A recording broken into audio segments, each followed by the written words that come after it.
Sous Visual Studio, nous allons créer un nouveau projet.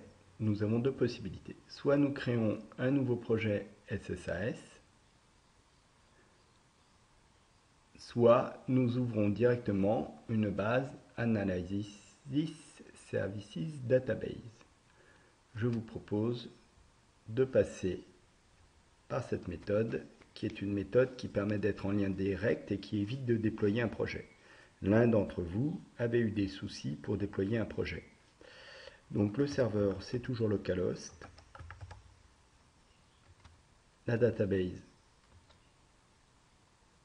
qu'est-ce qu'on voit? On va voir les autres cubes qui peuvent exister.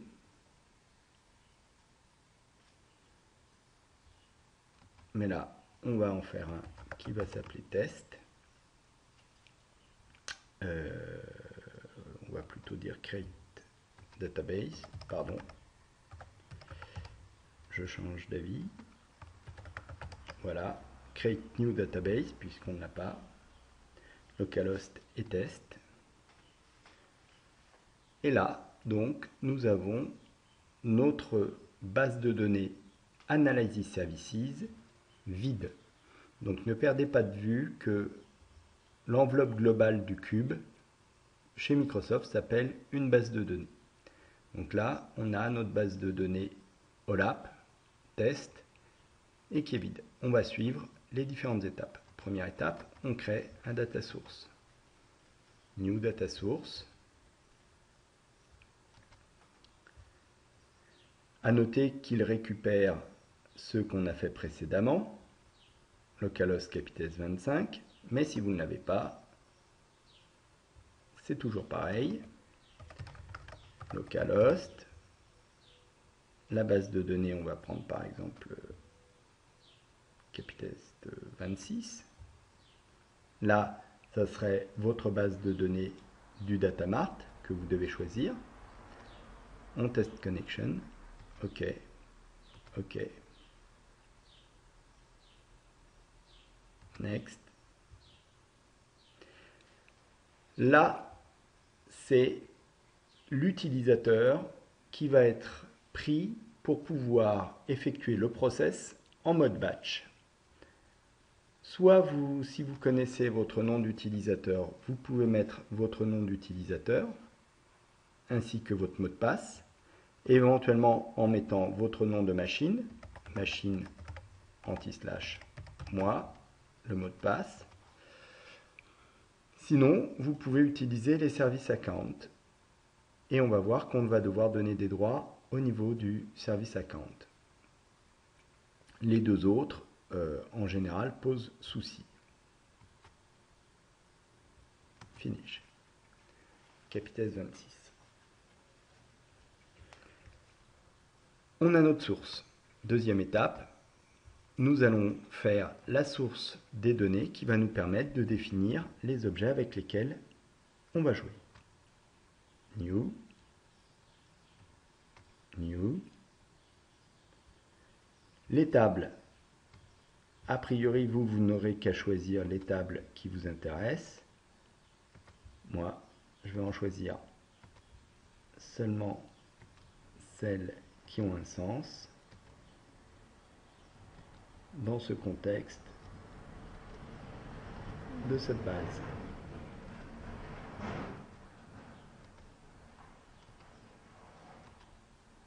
Donc les dimensions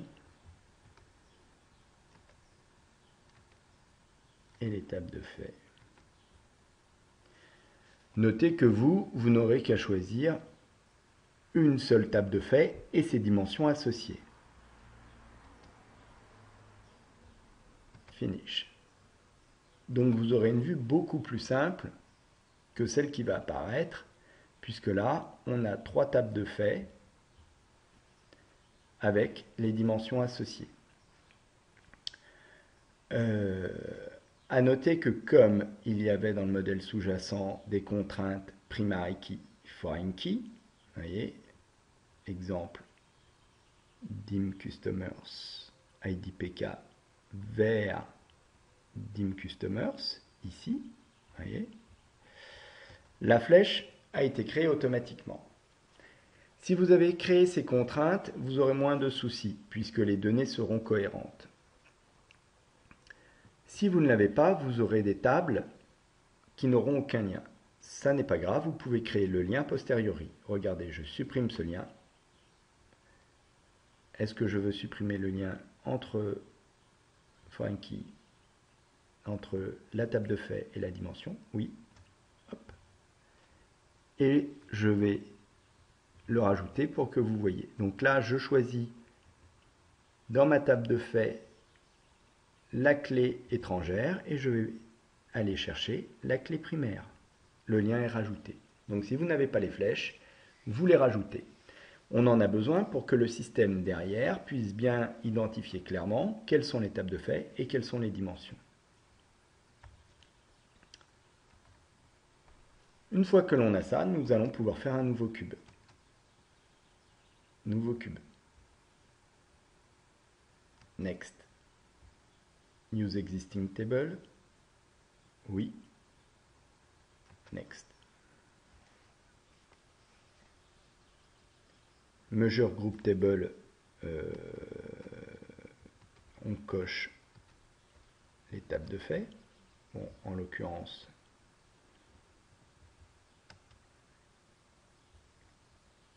les mesures, non.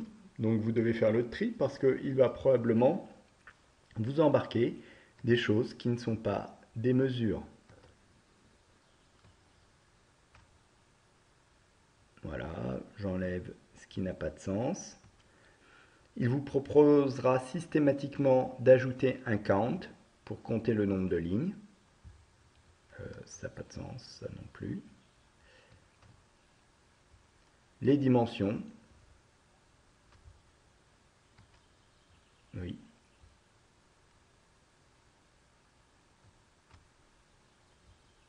Capitalisme 26. Hop, tac, mes dimensions, mes tables de fait. On vérifie que c'est cohérent et c'est fini.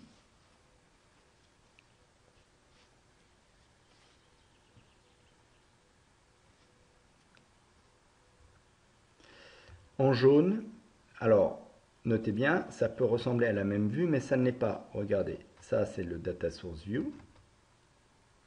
Et ça, donc Data Source View à ce niveau-là. Et là, c'est au niveau du cube. Bien entendu, comme la structure est similaire, c'est tout à fait très proche. Par contre, mise en évidence en jaune les tables de fait, en bleu les dimensions. Nous pouvons processer. Donc pour processer le cube, nous avons un process à ce niveau-là. Oui, nous voulons sauvegarder les modifications. Run. Et là, il y a de fortes chances que ça ne marche pas.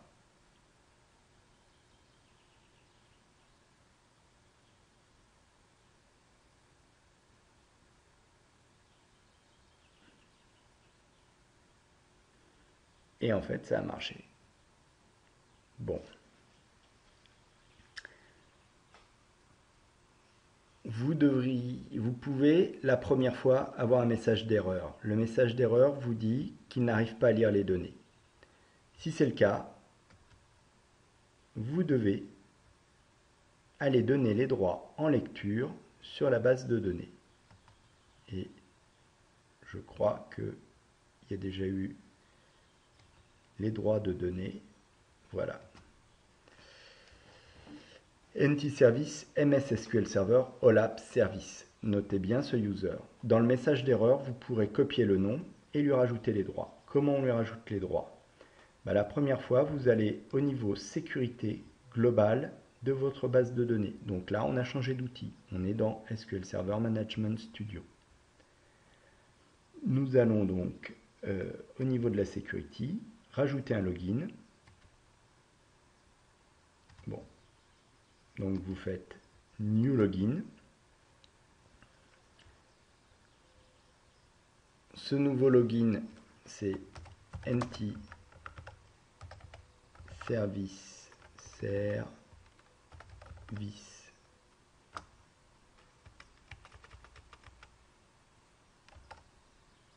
MS SQL Server OLAP Service. Faites search pour vérifier. Ah zut. Il ne me l'a pas pris cette andouille. CTRL C. Search. Donc, check names. C'est bon. Si vous êtes, s'il ne le trouve pas, c'est que vous avez fait une erreur de frappe. Et là, vous pourrez lui dire que sa base par défaut, c'est éventuellement la base où il va lire les données. En tout cas, au niveau du serveur role, il peut être public. Par contre, en termes de user mapping, il faut bien qu'ici, sur Capitès 26, vous sélectionniez et vous le mettiez DB Owner. Votre base donc, de Datamart, DB Owner. Et je ne vais pas faire OK puisque c'est déjà fait. À la fin, vous retrouverez donc dans Capitès 26, au niveau Security, Users, vous retrouverez l'autorisation de votre login NT Service MS SQL Server OLAP Services. Je reviens à l'autre outil. Donc là, il l'a processé. Close. Close. Et puisqu'il l'a processé, nous allons pouvoir aller dans le browser et vérifier que tout fonctionne bien. En allant chercher une mesure.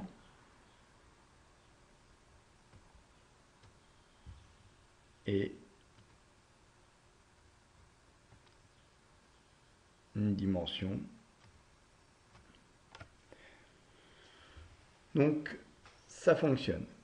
Par contre, c'est d'une pauvreté affligeante. Pourquoi? Parce que par défaut, il ne nous a pas enrichi nos dimensions. Nous devons, après, éditer la dimension, par exemple en double-cliquant dessus, pour aller lui rajouter les informations qui nous intéressent.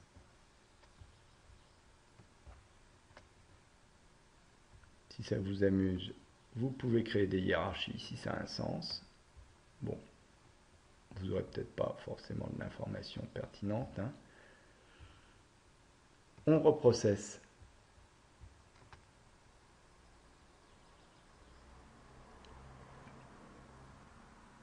Notez que comme je suis sur la dimension, il ne me processe que ma dimension.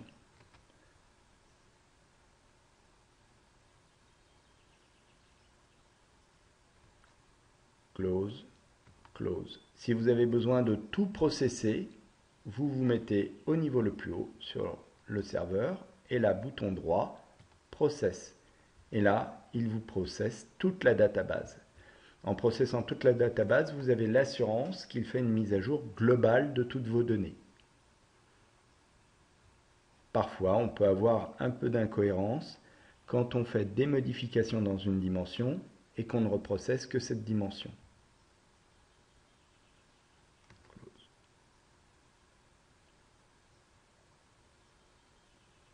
Close. Et si je retourne sur Capitès 26, que je rafraîchis, pour rafraîchir, c'est le bouton Reconnect, je vais pouvoir aller rechercher une mesure. Et dans la table client, je vais avoir plus d'informations, le nom, super, ou la hiérarchie, qui va me permettre d'avoir les différentes informations. Voilà. Les soucis que vous pouvez avoir au niveau du process dans votre contexte, je pense, seront essentiellement des problèmes de cohérence de données. C'est-à-dire que vous n'avez des clés dans la table de faits qui ne correspondront pas à des clés qui sont dans vos dimensions.